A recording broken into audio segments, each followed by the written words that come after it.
এখন পর্যন্ত আমরা যদি ভোট পার্সেন্টেজ দেখি তাহলে যেটা দেখতে পাচ্ছি এখন পর্যন্ত প্রাপ্ত ভোটের 46% ভোট বিজেপি পেয়েছে, অন্যদিকে তৃণমূল কংগ্রেস পেয়েছে প্রায় 41% ভোট।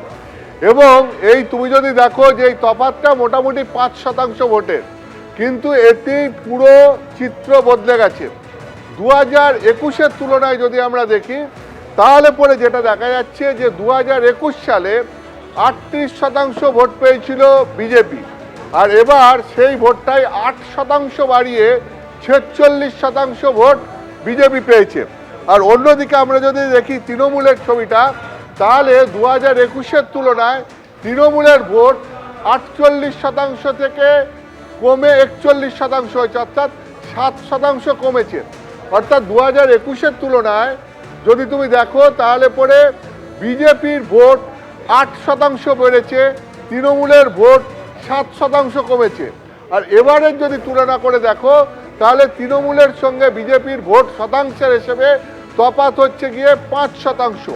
এখন তুমি বুঝতেই পারছো যে 2021-এ যখন ভোট হয়েছিল তখন এসআইআর হয়নি।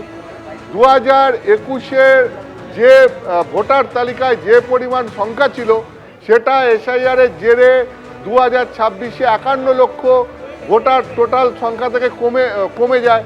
কিন্তু তারপরেও পার্সেন্টেজের হিসাবে 11% ভোট বেশি পড়ে এই তোমার 2026-এ, এবং তার জেরে ভোটার সংখ্যা মোট 51 লক্ষ কমে যাওয়ার পরেও সংখ্যার বিচারেও 31 লক্ষ ভোট বেশি পড়ে। এখন এর ফলে যেটা হয়েছে এই যে ব্যাপক ভোট দান এবং সারা রাজ্য জুড়ে ছবিটা একই রকম, এর যে একটা ছাপ পড়বে এটা বোঝাই যাচ্ছিল।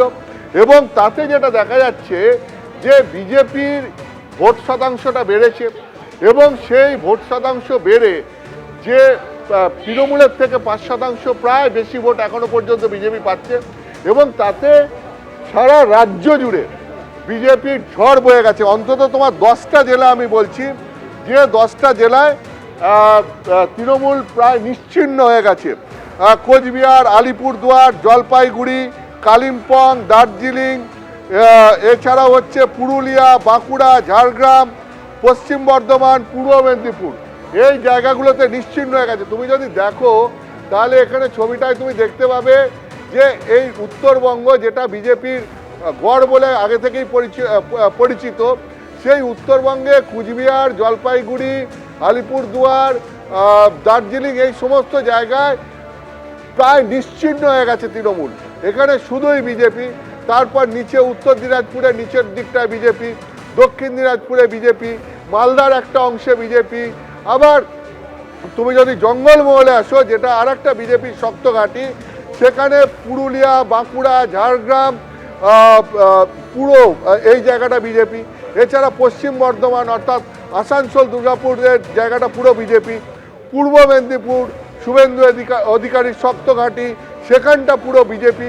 এছাড়াও তুমি যদি দেখো যে অন্যান্য জায়গাতে অর্থাৎ উত্তর 24 পরগনা, হুগলি, হাওড়া, কলকাতা, যেগুলো তৃণমূলের শক্ত ঘাঁটি হিসাবে পরিচিত ছিল, সেগুলোতেও বিজেপি বহু সিট পেয়েছে। এবং সব মিলিয়ে এখন তুমি দেখতেই পাচ্ছ যে ইলেকশন কমিশনের হিসেবে 204টাতে বিজেপি এগিয়ে রয়েছে, এবং এই 204টের মধ্যে বিজেপি ইতিমধ্যেই 50টা সিটে জিতে গেছে। অন্যদিকে তৃণমূল এগিয়ে রয়েছে 83টা সিটে, তার মধ্যে 21টা তারা এখন পর্যন্ত জিতেছে। এখন এই যে ব্যাপক তফাৎটা হলো, এটা কিসের হিসাবে হলো? তুমি শতাংশের হিসাবে দেখতেই পাচ্ছ যে তৃণমূল কংগ্রেস এখনো পর্যন্ত যে ভোট পেয়েছে সেটা হচ্ছে 40.79%, মানে প্রায় 41%। আর অন্যদিকে যদি তুমি দেখো বিজেপি ভোট কত পেয়েছে, বিজেপি যে ভোটটা পেয়েছে সেটা দেখা যাচ্ছে 45.62%, মানে প্রায় 46%-এর কাছাকাছি। সব মিলিয়ে তফাৎটা 5%। এই 5%-এর ভোটই পুরো তফাৎটা করে দিয়েছে।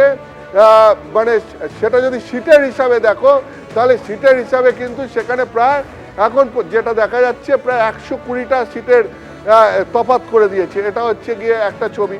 দ্বিতীয়ত আমি তোমাকে যেটা বলছিলাম যে 2021-এর তুলনার যদি দেখো যে 2021-এ বিজেপি যেখানে 38% ভোট পেয়েছিল এবং তৃণমূল কংগ্রেস যেখানে 48% ভোট পেয়েছিল, অর্থাৎ তফাৎটা ছিল প্রায় 10%। সেই তফাৎটা 2026-এ এসে 5% দাঁড়িয়েছে, কিন্তু সেটা বিজেপির পক্ষে, বিজেপি এগিয়ে আছে। এবং সেই তফাৎটা কীরকমভাবে হয়েছে, বিজেপি 38% থেকে ভোট বাড়িয়ে 46% নিয়ে গেছে, মানে যেটা প্রায় তোমার 8% ভোট বেড়েছে। অন্যদিকে তৃণমূলের ভোট 2021-এর তুলনায় যেখানে 48% থেকে 41%, অর্থাৎ 7% কমে গেছে।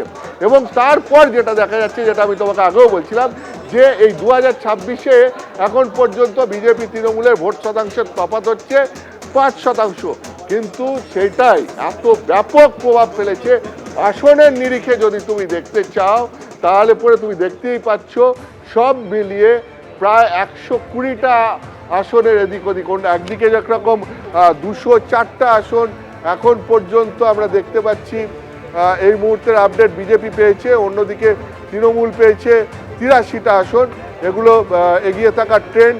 এর মধ্যে বিজেপি ইতিমধ্যেই 52টা আসনে জিতে গেছে, তৃণমূল 21টা আসনে জিতেছে। তো এটা আর খানিকক্ষণের মধ্যে আরও স্পষ্ট হয়ে যাবে। ফলে একটা জিনিস দেখো বোঝা যাচ্ছে যে এসআইআর এর পর ভোটের টোটাল সংখ্যা কমে গেলেও ভোটদান এত ব্যাপক হারে হয়েছে এবং তারপরে এই বিজেপি ভোট শতাংশ সারা রাজ্য জুড়ে, উত্তরবঙ্গ থেকে দক্ষিণবঙ্গ জুড়ে যেভাবে বাড়িয়েছে তার প্রভাব একদমই ফলাফলে পড়েছে এবং তার জন্যই বিজেপির এই বিপুল জয়, এটা বোঝাই যায়। এবিপি আনন্দ, এগিয়ে থাকে, এগিয়ে রাখে।